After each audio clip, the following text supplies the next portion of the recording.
Queria começar com um pedido a Sim. você e a todos, Sim. que é assim, o nosso tema, e logo em seguida vai ficar claro isso, começa com uma decisão que todos nós precisamos tomar agora, que é decida aprender agora.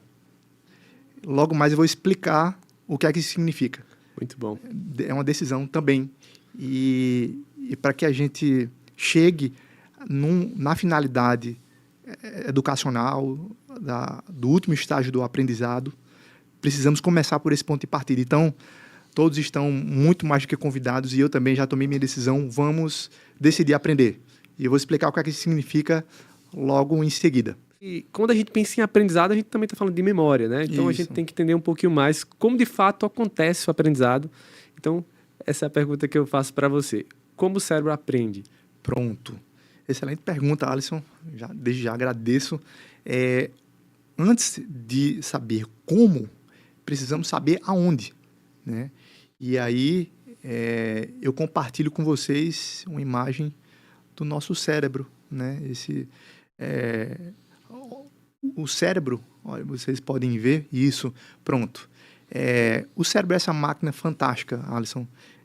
Só para ter uma ideia, foi uma brasileira que muito nos honra, chamada professora doutora Suzana Herculano, que muito recentemente, inclusive, em termos de históricos e de pesquisa, que contou quantos neurônios nós temos. Ela conseguiu, através de um processo chamado fracionamento isotrópico, ela nos permitiu hoje saber um valor mais aproximado ou mais preciso possível de quantos neurônios. E você chutaria quantos? Nossa, eu não faço ideia. Eu sei que nesse período do nascimento aí existe, de fato, um crescimento enorme de novos neurônios, mas eu não tenho noção de quantos seriam. Então, pode me dizer aí, que eu não tenho ideia, não. Então, vamos lá. Nós temos cerca de 86 bilhões. 86 bilhões? Isso só no nosso cérebro, né? Não estou falando nem do sistema nervoso como um todo. No nosso cérebro e no córtex, que é aquela parte mais enrugada do cérebro, né? Que tem os sulcos e os giros, aquela parte que vemos nos filmes de terror, que vemos nas aulas de ciências. Nessa parte aí que é do córtex, há 16 bilhões, cerca de 16 bilhões de neurônios. Então, é uma máquina muito difícil. Nós fomos à Lua, mas até hoje temos diversas limitações e dificuldades para estudar o nosso cérebro. Tivemos uma habilidade enorme de ir ao espaço, e parece que já vamos de novo aí, pelo que vemos nas notícias, né? Mas não sabemos tanto assim, nessa mesma proporção, o que passa dentro de nossa cabeça. Isso é incrível. Isso me gerou uma curiosidade, na verdade. Dos meus estudos nessa área de cérebro, eu lembro que existe um fenômeno que a gente chama de apoptose, nos primeiros anos ali, meses até de vidas, que são alguns neurônios que vão morrendo ali para poder, de fato, ver qual caminho vai, de fato, ficar, né? Qual trilha ali do neurônio. Eu queria saber se esse número que você falou, ele já é após essa apoptose, você acha, ou é o total mesmo, assim? Então, a apoptose, ela acontece durante toda a vida do indivíduo. Claro que, como a neurogênese também, ela tem um período mais crítico, que ela é mais acentuada. Sim. Então, nós nascemos com cerca de 100 bilhões de neurônios, e aí, até os 2 anos de idade, os 2 primeiros anos de idade, vamos, por apoptose também, e pela poda sináptica, vamos remodulando o nosso cérebro. Então, sim, nós temos um número exagerado de neurônios e depois há uma redução. Então, logo após o nascimento, há uma redução. Da concepção já começa a neurogênese e a apoptose. Muito interessante. Então, eu sei que o cérebro ele tem algumas partes, né? Sim. Que o compõem. E aí, queria que você falasse um pouquinho sobre isso, já que a gente está falando dessa quantidade enorme, perguntar onde é que ocorre, de fato, esse aprendizado. Pronto. E um pouquinho também, né, dessas várias regiões que tem aí o cérebro. Pronto. Excelente questionamento, Alisson. Olha só, vou tomar aqui a liberdade. Ó. Com esse movimento aqui, nós dividimos o cérebro, pegando aqui no ouvido, né? Dividimos o cérebro. Essa parte aqui se chama lobo pré-frontal. Sim. Aqui em cima é o parietal. Aqui atrás é o occipital e aqui nas laterais temos os lobos temporais, tá? Eu estou fazendo essa divisão, é uma divisão mais didática. O cérebro funciona de forma bem integral, mas pelo didatismo nós tendemos, até academicamente, tradicionalmente, vincular certas características, habilidades e funções cerebrais para cada lobo. Então, desde já, o hipocampo ele fica ali fazendo parte do sistema límbico, né? E também do parietal temporal. Então, vocês conseguem ver aí nessa imagem, ao centro tem esse C, essa espécie de C aí. Pronto, esse C aí é o sistema límbico. Sim. O hipocampo está contido aí junto com o hipotálamo, a amígdala. E é aí que tradicionalmente se atribui mais a memória. Mas vamos ver que ela está muito mais onipresente do que nós imaginávamos. Maravilha! Então, essa imagem mostra bem essa visão geral, né? Que você falou dessa parte pré-frontal, né? E de todos os possíveis lóbulos ali, occipital, parietal. Então, imagem que realmente dá para ter essa visão.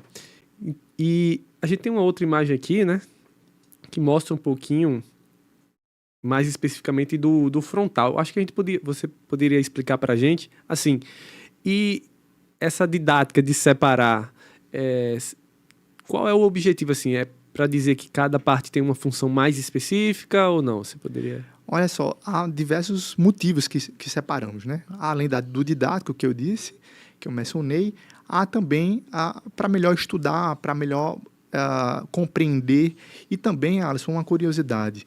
Muitas dessas áreas foram descobertas em virtudes de lesões. Então, por exemplo, temos um caso famoso nas neurociências, né, no estudo, um estudo de caso que é do Phineas Cage. Ele teve uma barra de ferro aqui, num acidente de trabalho, que perfurou a testa dele e o olho também. E aí ele ficou consciente, mas ele perdeu diversas funções, como ele ficou mais apático, ele perdeu a capacidade de planejamento, ele perdeu a autorregulação, ele ficou mais psicopata, vamos dizer assim, em termos de características, né? Sobretudo com os estereótipos de psicopatia que temos hoje, bem estereotipados, tá? Só para ilustrar melhor. Então, se estabeleceu que ia ser o pré-frontal, né? Porque para poder identificar a lesão, então para poder fazer esses vínculos de estudo, causa-consequência, o que foi que isso implicou ou não no desenvolvimento cerebral, se estabeleceu isso. Por exemplo, outro muito famoso, aí para quem é profissional de saúde, para quem é fonoaudiólogos, professores, já viram falar da área de Broca, não já? Então, a área de Broca fica aqui no lobo temporal, né, templo parietal, e aí o Broca era um sujeito, um francês, que ele percebeu que uma pessoa teve uma lesão nessa área do cérebro e que isso propiciou uma afasia, uma dificuldade na fala. Então, aí ele descobriu, então... algum sistema da fala é bem importante nessa região e ficou até hoje a área de Broca. Então essas divisões vieram em virtude da própria história, do próprio didatismo e da própria experiência, né, de observar lesões, problemas e diversas aplicações do cérebro nas suas respectivas áreas, na circuitaria. E isso ficou tradicional, né? Tradicionalmente, hoje, nós tendemos a atribuir funções mais específicas, mais evidentes para cada lobo, para cada região, para cada circuito, tanto para melhor compreensão do tema, quanto também porque tradicionalmente foi assim que foi se construindo, e até os próprios expoentes, né, que, como eu disse, o Broca, teve o Wernicke também, que deram os nomes a posteriori para aquelas regiões. Muito interessante. Então, esse estudo, né, para entender a função, né, de certas partes do cérebro ali, veio a partir de lesões e estudos a partir dali. Achei interessante entender um pouco disso. E então, quando a gente pensa nesse lóbulo frontal. Certo. Quais são assim as características que a gente espera que tenha, né? Se alguém tiver uma lesão nessa região, o que é que seria afetado de fato ali? Pronto. O frontal, ele é o nosso... Antes de falar do frontal, só a título de curiosidade, nós temos uma maturação de trás para frente, tá? Então, por exemplo, quando nós nascemos, há uma maturação até cerca de 20 anos de idade e há uma maturação de trás para frente. Então, ele começa do occipital e vai para esse córtex, essa parte pré-frontal que mencionaste. Interessante. O pré-frontal, eu falei isso por quê? Porque a natureza não erra, né? Ela é a última a ser desenvolvida porque são as funções mais nobres, digamos assim. Então, é aquela parte da alta cognição, da associação, da autorregulação, da mentalização, que é a percepção de si, o que a gente chama de consciência, né? E do outro. Então, todas essas funções essas altas funções cognitivas são associadas ao lobo pré-frontal, que é esse mais na frente. Então, por exemplo, no caso do Phineas, ele ficou consciente, ele não teve problemas de fala, ele conseguiu enxergar, ele ficou cego de um olho, porque perfurou um dos olhos, mas ele conseguiu ver. Então, eles, naquela época, Alisson, olha que curiosidade, eles até acharam que esse lobo não era tão importante assim. E hoje nós vemos que ele é assim, um lobo que até que nos distingue das demais espécies pelo grau de desenvolvimento, e isso quer dizer de números de neurônios nessa região pré-frontal. Isso faz muita diferença dos humanos para as demais espécies, inclusive. Muito interessante. E entender um pouco disso, realmente não sabia que primeiro começava na parte, né? Que é a parte visual, né? Aqui, sim, esse lobo occipital é responsável pela visão. Então, o bebê, ele precisa logo enxergar, perceber as coisas, reconhecer os pais, os cuidadores, né? Na psicanálise, para quem gosta, o outro, né, com O maiúsculo, que é aquele responsável, os cuidadores, né? São aqueles que vão cuidar, vão ser os cuidadores, vão ensinar a criança, os primeiros professores. Perfeito, perfeito. E aí, na próxima imagem aqui, a gente percebe que tem o lobo temporal. Sim, e aqui também está aqui nessa região mais inferior, né? Queria que você falasse também um pouquinho das funções que a gente pode esperar, assim, principais, né? Já entendendo que você falou que existe essa separação didática também, mas percebida aí as funções, talvez, de acordo com o que foi ocorrendo ao longo da história e os estudos que foram feitos, né? Perfeito. Então, fala um pouquinho para a gente. Perfeito. Lembrando sempre que o cérebro funciona muito de forma mais integrada, né? Essa divisão ela é muito mais metodológica, didática, do que eminentemente verossímil quanto ao funcionamento. Então, o temporal está muito ligado à linguagem, né? Então, é aí que eu falei já do Broca, responsável pela fala. O occipital, já adiantei também, está muito vinculada ao aspecto visual. Quando tratarmos de leitura, vamos falar bastante do lobo occipital. E o parietal é um motor, né? São as funções motoras, junto com o cerebelo. O cerebelo, inclusive, muito negligenciado, viu, Alisson? O cerebelo, lembra dos 86 bi? Pronto, dos 86, 6 bilhões ficam só no cerebelo, 60 bilhões de neurônios. E sempre foi vinculado, juntamente com o lobo parietal, que é esse de cima da cabeça, foi vinculado às funções motoras, sensoriais, e sabemos hoje, muito recentemente inclusive, que o cerebelo desempenha diversas outras funções, inclusive vinculadas às nossas emoções, pensamentos. Muito interessante. Então, esse é um resumo, em suma, e para não cansar também o nosso público, das funções de cada lobo. Lembrando, repito, isso aí nunca é demais. Nosso cérebro, né, é uma circuitaria e ele funciona de forma integrada. Então, quando você está lendo, você também não está só trabalhando aqui o lóbulo occipital. Eminentemente occipital nos primeiros instantes, mas logo através das vias eferentes e aferentes, depois podemos explicar melhor isso, temos toda nosso funcionamento neuronal, né, juntamente com o nosso aspecto corporal. Então, é uma máquina integrada. O cérebro completamente, e corpo e em mente, né? Perfeito. Então, para continuar esse papo, já que a gente já teve essa visão geral... Do aonde, né? Aonde. Do aonde acontece, de fato, e um pouquinho ali de cada região, tem um termo que ele é muito utilizado, né? Acho que até pessoas mais leigas já escutaram, que é a neuroplasticidade, né? E aí tem uma imagem para ilustrar isso também, para o pessoal entender melhor, né? De maneira didática. E aí eu queria que você explicasse um pouquinho desse nível molecular, nível celular, dessa neuroplasticidade na prática ali para os nossos ouvintes e também telespectadores entenderem. Perfeito. A neuroplasticidade está, além de estar super em moda, né, ela é hiper importante. Devemos esse conceito ao Donald Hebb, né, aí ainda em meados do século passado. E é bem importante. Lembra que falamos há pouco de lesão? Então, as reações do nosso cérebro às lesões e aos estímulos dá-se o nome de neuroplasticidade. Então, a neuroplasticidade, e é fantástico porque tem dois aspectos que eu acho, assim, eles incríveis.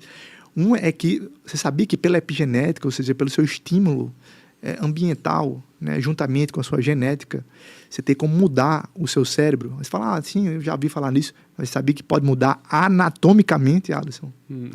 Essa mudança, quando você aprende algo novo, ou quando se há uma lesão, como um acidente vascular cerebral, ou mesmo no caso do Finés, né, que é uma lesão física mesmo, esse rearranjo, essa reorganização que o cérebro faz é em virtude da plasticidade cerebral. Então, a plasticidade cerebral, ela envolve, como tem aí na nossa imagem, vários níveis, né? Molecular, neuronal, dendrítica e sináptica. Essas duas primeiras aí, né? A molecular e a neuronal, né? Elas são bem evidentemente anatômicas, né? Como através da apoptose, como você mencionou há pouco, e também na neurogênese, né? Morte e nascimento de neurônios, há esse movimento plástico do neurônio, né? Ele é mutável.